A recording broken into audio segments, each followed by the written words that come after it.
कभी सोचे हो कि हमारी यह धरती, यह सूरज, यह तारे सब अगर अचानक गायब हो जाएं तो कहां जाएंगे? कहां छुप जाएंगे ये? और अगर मैं कहूं कि ब्रह्मांड में ऐसी जगह है जहां अगर हाथ से कलम भी गिरा दी ना तो वो वापस आ ही नहीं सकती, चाहे भगवान भी आकर खींच ले। वहां पर जाने के बाद चीजें लौटती ही नहीं। हाँ, उस जगह का नाम है ब्लैक होल। अब मजेदार बात सुनो। गांव में लोग कहते हैं कुत्ते के मुंह में रोटी डाल दो फिर वापस निकाल कर दिखाओ, नहीं निकाल पाओगे। ब्लैक होल भी वैसा ही है भाई, लेकिन हजारों खरब गुना ताकतवर। इसका मुंह इतना डरावना है कि रोशनी तक अंदर चली जाए तो लौट नहीं सकती। सोचो, रोशनी जो पूरे ब्रह्मांड की सबसे तेज चीज है वही फंस जाती है इसमें। तो जरा सोचो, आदमी, गधा, ट्रैक्टर, धरती, ये सब अगर पास चला गया तो क्या हालत होगी? सबसे पहले समझते हैं ब्लैक होल आखिर है क्या। वैसे नाम बड़ा डरावना है, ब्लैक होल यानी काला गड्ढा। लेकिन भाई, ये कोई खेत खलिहान का गड्ढा नहीं है। ये तो एक ऐसा स्पेस का दानव है जो तारे की मौत के बाद बनता है। अब ये तारे छोटे मोटे नहीं, सूरज जैसे तारे की बात कर रहे हैं। लेकिन अगर सूरज का वजन 10 से 20 गुना ज्यादा हो जाए, इतना भारी तारा जब बूढ़ा होता है, अपनी जिंदगी के आखिरी पड़ाव पर पहुंचता है, तब ये फट जाता है। उस फटने को बोलते हैं सुपरनोवा एक्सप्लोजन। और जब वो फटता है तो भाई मजा आ जाता है। इतनी रोशनी निकलती है कि पूरा गैलेक्सी छिलमिला उठता है। लेकिन फटने के बाद उस तारे का कोर सिकुड़ जाता है। इतना सिकुड़ता है कि उसकी गुरुत्वाकर्षण शक्ति, ग्रेविटी, आसमान छू जाती है और वहीं से बनता है ब्लैक होल। अब गांव वाला उदाहरण सुनो। जैसे मान लो खेत में एक हल का फाल, आयन का पीस रख दो, उसके पास चुंबक रखो तो वो खिंच जाएगा। लेकिन ब्लैक होल का गुरुत्वाकर्षण चुंबक से लाखों करोड़ गुना ताकतवर होता है। वो तो लोहे को छोड़ो, रोशनी तक खींच लेता है। अब आप सोचोगे, अच्छा भाई, ब्लैक होल दिखता कैसा है? तो सुनो, यह खुद कभी नहीं दिखता, क्योंकि रोशनी ही जब अंदर चली जाती है तो दिखेगा कैसे। लेकिन इसके चारों ओर एक रिंग जैसा बनता है। वो चमकता हुआ घेरा कहलाता है अक्रीशन डिस्क। इसमें गैस, धूल, तारे का मलबा सब घूमता रहता है और गर्म होकर चमकता है।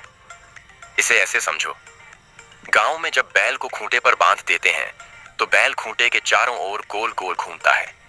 वैसे ही तारे और धूल ब्लैक होल के चारों ओर घूमते रहते हैं, लेकिन धीरे धीरे वो खूंटे में यानी ब्लैक होल के मुंह में घुस जाते हैं। ब्लैक होल भी कई टाइप के होते हैं।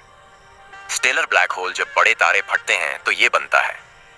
सुपरमैसिव ब्लैक होल गैलेक्सी के बीच में पाया जाता है, जैसे हमारी मिल्की वे के बीच में सैजिटेरियस ए नाम का ब्लैक होल है। इंटरमीडिएट ब्लैक होल बीच वाला, जो न ज्यादा बड़ा ज्यादा छोटा। मिनी ब्लैक होल साइंटिस्ट कहते हैं कि शुरुआत में ब्रह्मांड में छोटे छोटे ब्लैक होल बने होंगे। गांव का उदाहरण, जैसे आदमी होता है कोई पहलवान, सुपरमासिव, कोई सामान्य किसान, स्टेलर, कोई बच्चा, बस मिनी। ब्लैक होल भी उसी तरह है। अगर इंसान ब्लैक होल में चला जाए तो क्या होगा? अब सबसे मजेदार सवाल। साइंस वाले कहते हैं स्पैगेटिफिकेशन होगा, मतलब आदमी लंबा खींचकर स्पैगेटी जैसा पतला हो जाएगा।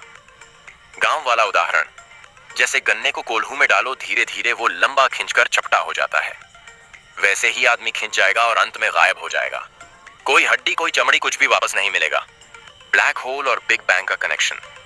अब भाई, बड़ा सवाल यह है, ब्लैक होल का जन्म तो तारे की मौत से होता है, लेकिन क्या यह ब्रह्मांड के जन्म यानी बिग बैंग से भी जुड़ा है? वैज्ञानिक कहते हैं कि शुरुआत में जब बिग बैंग हुआ तो छोटी छोटी क्वांटम फ्लक्चुएशन से प्राइमर्डियल ब्लैक होल बने होंगे। यानी जब ब्रह्मांड बच्चा था तब छोटे छोटे ब्लैक होल भी पैदा हुए। गांव वाला उदाहरण, जैसे जब चूल्हा जलाओ तो राख के बीच छोटे छोटे अंगारे अपने आप बन जाते हैं। वैसे ही बिग बैंग के बाद ब्रह्मांड की राख में छोटे ब्लैक होल छुपे होंगे। तो भाई, हो सकता है कि ब्रह्मांड की शुरुआत से ही ब्लैक होल हमारे साथ हैं। क्या ब्लैक होल से बिजली बनाई जा सकती है?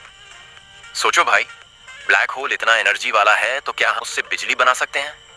वैज्ञानिकों का कहना है, हाँ, थ्योरी में संभव है। ब्लैक होल के चारों ओर घूमती गैस से एनर्जी निकाली जा सकती है। अगर इंसान ने यह टेक्नोलॉजी सीख ली तो अरबों साल तक बिजली मुफ्त में मिलेगी। देसी उदाहरण, जैसे गांव में बैल को कोल्हू पर घुमा घुमा कर तेल निकालते हैं, वैसे ही ब्लैक होल के चारों ओर घूमती गैस से बिजली निचोड़ी जा सकती है। लेकिन दिक्कत यह है कि पास जाने से पहले ही इंसान खिंच जाएगा। नासा और ISRO का रिसर्च। अब भाई, ये सब बातें सिर्फ कहानियां नहीं हैं, एनएसए, ईएसए एंड हमारा आईएसआरओ भी ब्लैक होल पर रिसर्च कर रहे हैं।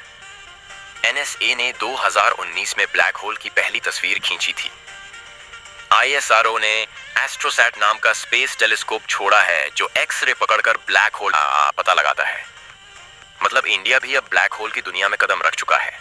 देसी उदाहरण, जैसे गांव का लड़का पहले गांव के तालाब में तैरता है, फिर धीरे धीरे गंगा नदी पार करने की सोचता है, वैसे ही आईएसआरओ पहले चांद मार्स तक गया, अब ब्लैक होल के पीछे पड़ेगा। ब्लैक होल और जानकारी, इंफॉर्मेशन पैराडॉक्स।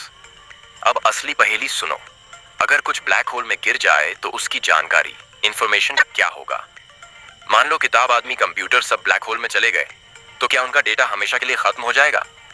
स्टीफन हॉकिंग ने कहा, हाँ भाई, इंफॉर्मेशन नष्ट हो जाती है, लेकिन कुछ वैज्ञानिक कहते हैं नहीं, इंफॉर्मेशन किसी न किसी रूप में बचती है।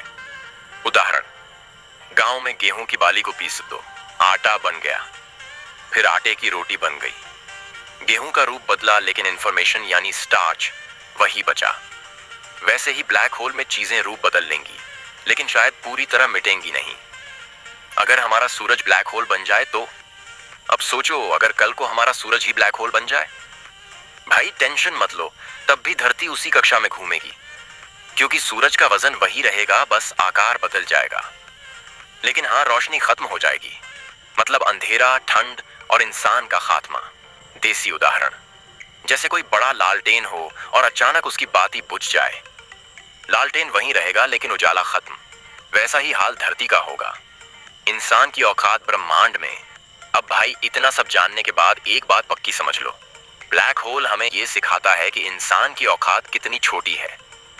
हम सोचते हैं बड़ा घर, बड़ी गाड़ी, करोड़ों की दौलत, लेकिन ब्रह्मांड कहता है भाई, एक झटके में सब निपटा दूंगा। देसी उदाहरण, गांव का बच्चा चींटी को हाथ से दबा दे तो चींटी खत्म। वैसे ही ब्रह्मांड हमें पलक झपकते मिटा सकता है। ब्लैक होल यही याद दिलाता है कि इस विशाल ब्रह्मांड में इंसान एक धूल का कण भी नहीं। और यही साइंस की खूबसूरती है, जितना जानते हैं उतना ही एहसास होता है कि हम कुछ नहीं जानते। भाई लोग, ब्लैक होल की कहानी अब तक हमने विज्ञान, रहस्य और धमाका सब समझ लिया, लेकिन असली मजा अब आएगा, क्योंकि आज हम जानेंगे ब्लैक होल इंसानियत का भविष्य कैसे तय करेगा। मतलब आने वाले हजारों सालों में हमारी सभ्यता टिकेगी भी, या सब ब्लैक होल के बर्तन में झोंक दी जाएगी। ब्लैक होल और टाइम ट्रैवल, आइंस्टाइन की general relativity. Black hole time machine का सबसे बड़ा उम्मीदवार। ब्लैक होल के पास जाते ही समय की गति बदल जाती है। मतलब वहां बैठा आदमी पकौड़ा खा रहा होगा और इधर पृथ्वी पर 1000 साल बीत चुके होंगे। Quantum computing space research companies जैसे एनएसए, आईएसआरओ, स्पेसएक्स, ये सब बड़ी टेक कंपनीजों से जुड़ा विषय है। ब्लैक होल में एनर्जी का फ्यूचर, हॉकिंग रेडिएशन, इससे भविष्य में एनर्जी सोर्स बन सकता है।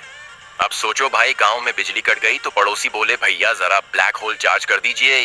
वीडियो पसंद आए तो लाइक करें, शेयर करें, और अगर चैनल पर नए हैं तो चैनल को सब्सक्राइब करें। जय हिंद, जय भारत।